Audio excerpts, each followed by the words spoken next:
Good morning, everybody. Good morning. Welcome to Strip Club. Today's presentation features red, white, and blue fabrics, and I have named the pattern Of the Brave. And I have dressed to match, like head to toe, dressed to match. Even have my blue shoes on to match the quilt. So I'm hoping that you can make this quilt in time for Memorial Day or Flag Day or 4th of July. It doesn't matter which year. So it's okay if you shoot for next year. This was not my original design for this month. I had a different design in mind. But it was a little bit harder and I didn't have as much time. So I said, oh, we need something, nice big squares, something striking, just strips and background. So sometimes it all falls into place. And this one I designed one day, did the math that day, wrote it the next day. And I have a great team of people that make these quilts. So, and here we are. Now we have our Of the Brave quilt. We started with a strip bundle that included red, white, and blue fabrics. Some of the strips were white in the bundle, and we pulled those out and didn't use them. So we really featured the red and the blue. And then we added white as a background fabric. So this is just 2.5-inch strip bundle plus background fabric. You want to see how it comes together? Yeah. We're going to use a stitch and flip technique. So I'm going to tell you to draw lines on the back of your fabric. So the first thing you do is you get your pattern, Of the Brave pattern. If you do not have a pattern, don't walk to your local quilt shop. If we are your local quilt shop, as we are here today, you have the pattern in your hands. You'll see that it's written for multiple sizes. I try to do that because I know not everybody wants to make the same quilt size that I want, because I hear all the time, how do I make it bigger and how do I make it smaller? So when we write patterns, we try to put as many sizes that make sense for the quilt as possible. This pattern has a lap, throw, twin, queen, and king size. This is the throw size. There's a total of 9 blocks in this one. And this finishes 68 by 68 inches. So it's me plus 8 inches, tall plus wide. Okay, so first you take your strips and you follow the pattern and you will cut your strips into some long segments.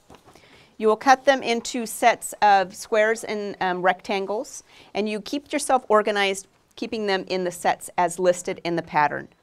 And then you take your background fabric and you'll cut them into some squares and some rectangles and draw lines on the back of your squares and rectangles like so. Your lines won't be thick like this.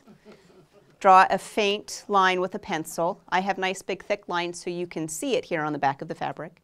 It is the back of the fabric. My teaching sample up here on the board is batik fabric, so there's no right or wrong side. When you do it with your fabric, if it's not batik, you want to draw the line on the back of the fabric. A faint line, not a heavy line. This is a 45-degree angle, so in a square it's just from corner to corner, but here we have a rectangle, so you'll go from corner down about 2.5 inches down to draw your lines. Follow the pattern, make a bunch like this, make a bunch like that, and then put them aside. We will use that for a stitch and flip technique. If you do not want to draw the lines, there's a couple of ways to get away from that.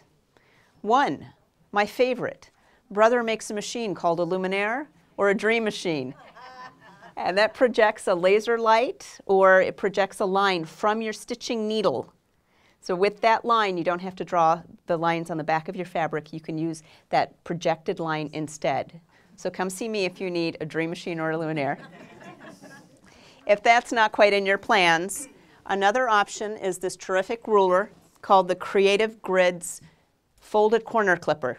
Now, I've talked about this in other videos and other presentations. I forget that it's not called the Fabulous Folded Corner Clipper. It's just called the Folded Corner Clipper. And this allows you to cut away your fabric, leaving only the 2 pieces to sew. So there's great videos on this. It's a great little ruler. So if you want to skip the part about drawing the lines, by all means, this is another great tool. A little cheaper than a new sewing machine. Although, it's a great sewing machine. Okay, so now we're going to take some strips, and here I have print strips from a collection I did a couple years back called Sunburst. We're going to sew 2 together. I recommend cutting them in half on the fold just to make piecing a little easier. Whenever possible, I try to do that in the pattern. It's easier to sew half a strip together than a full strip together. So when I say cut a strip in half, I mean on the fold. Every time we get fabric, we cut it off the bolt. It has a fold in it. That's pretty much halfway. Not always, but pretty much halfway. When I say cut in half, usually just cut on the fold. So here I have 2 half strips sewn together, and then I'm going to cut them into segments like this. Obviously different fabrics. Here you get the idea. These are your strip segments. Easy step 1, right? That step's done. You can put that aside. And I'm going to try to be smart and organized like I am in my sewing room, completely organized all the time. I'm going to put that right there. Okay, so my next step is to make the long segments. To make the long segments, we will do the stitch and flip technique. Here's a long segment. You've already cut these according to the pattern. And now we will place the background square with a drawn line, which in case you don't see it, because now it's a faint drawn line, I'm going to show you how to place it with the heavier drawn line. Place it like this. Use the picture as your guide. Once you have that in position, you will stitch just a thread towards the point of that drawn line. This will allow for the fold, so when you fold it over like this, I'll put that in place so it'll hold, hopefully. You get a diagonal corner. Once you know that the top edge and the right edge are even, you can fold it back. And this part is excess fabric, so you can trim that away. If you're very ambitious, you can put that aside for another project. I'd like to see that project one day. Bring it in. I personally will never make it, but you can show me yours. So then you will press as the pattern tells you to put that in place. You've made one long segment. Do I have a long segment here? I will. You will see one. Next, for the other long segment.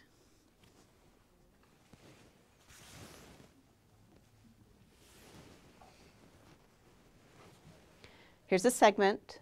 Again, we take that background. This time it's the rectangle with the drawn line, and this is what the drawn line looks like.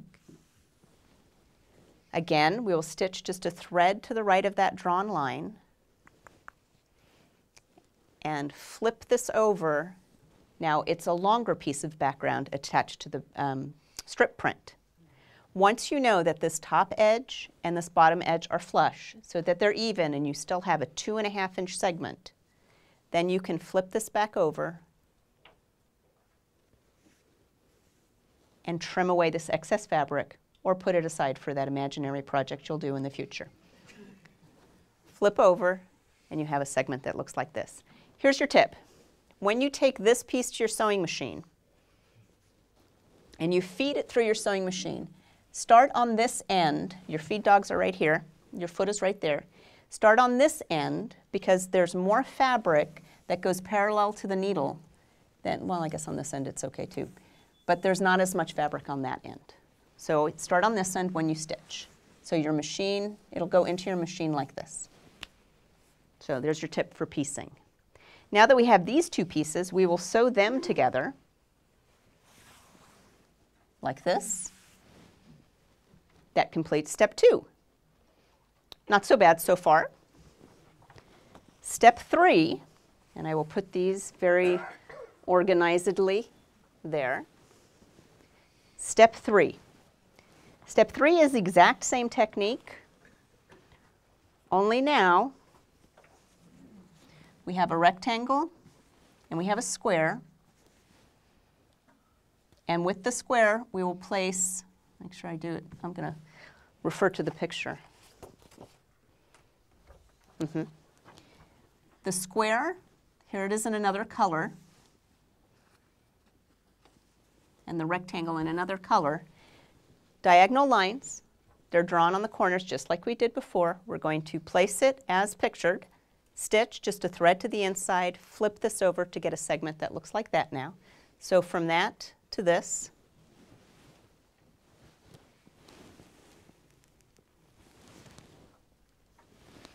from that to this.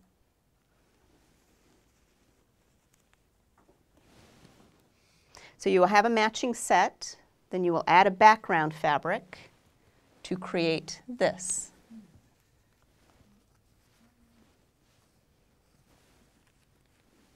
Oops.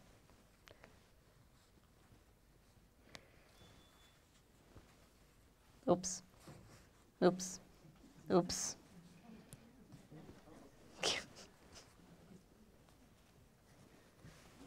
Background fabric goes there. Your square goes there. The long segment goes there. You will create a star point that goes like this. So this is a quarter of your star. And then you'll make a bunch of these, and that completes that step. So the final step, if I've done all my pieces correctly, is to put your block together. We'll remove this. Oh my gosh, you guys, I really should clean off this flannel board from time to time. Look at these threads here. Terrible.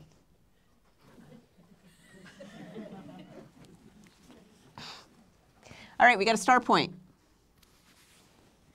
We got another star point. A third and a fourth.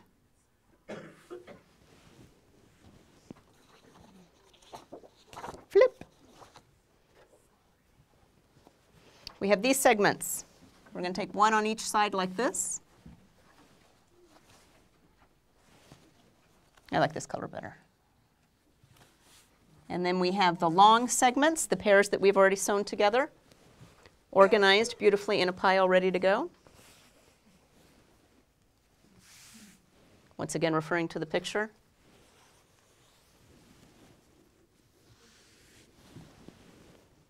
And that's your block.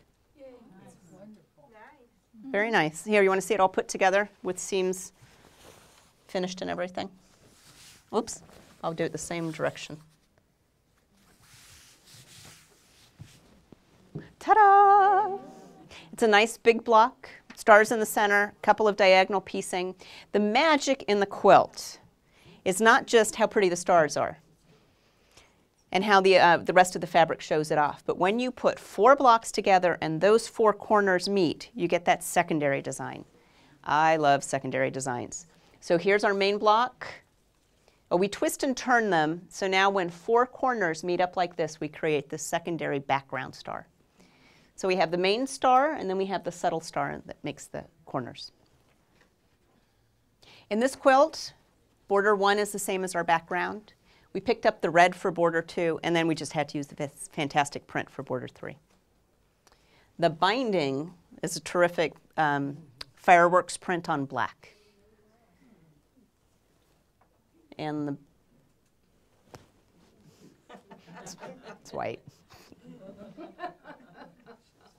One of the things we did with this quilt, the strips from the bundle are all these reds with some of the dots and the stars on the red.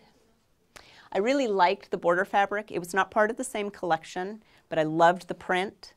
So I cut an extra 1/4 yard of the border print and added it to the strips, cut it into 2.5-inch strips, added those strips so that some of the border print would pull into the quilt, giving the same vibrancy from the border into the quilt.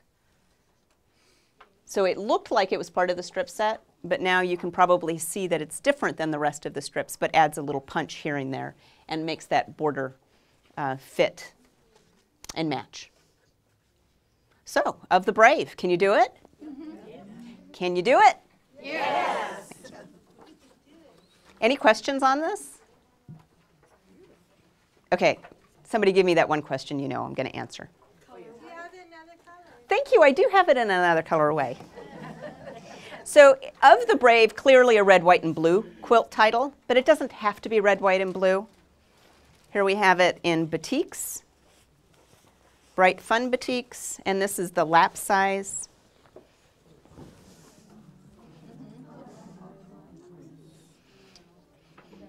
Clearly this is smaller than 60 inches because I think you can see my feet, top of my head.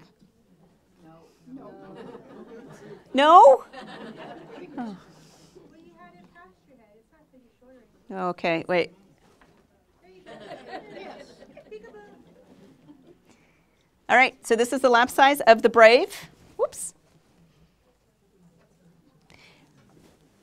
I love it. I think it's just a fantastic quilt. I hope you like it too. Hope you all go do it. And if you have any questions, let me know. But if there's no questions, how about we call it a day and do it again in a month with another pattern that uses 2.5-inch strips. Yay!